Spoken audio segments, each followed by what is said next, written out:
உலகம் முழுக்க கேட்கும் குரலாக மாறியது. அவர் எழுதிய போது அது உலகம் முழுக்க கேட்கும் குரலாக மாறியது.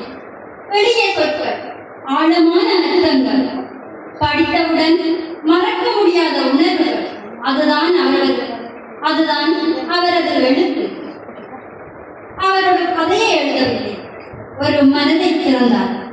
ஒரு சமூகத்தை சொல்லவில்லை, ஒரு சமுதாயத்தை விழித்தடச் செய்தார். இன்று அவர் கவிதையை படிக்கும் போது கண்ணில் நீர் வந்ததா? அதுதான் அவர் எழுத்தின் வலிமை. வாசகர் இதயம் துடித்ததா? அதுதான் அவரின் உண்மையின் சாட்சி. எழுத்து என்ற ஆயுதத்தால் மனிதத்தை காத்த வீரர் அவர். எளிமை என்ற மொழியில் பெரிய புரட்சி செய்தவர் அவர்.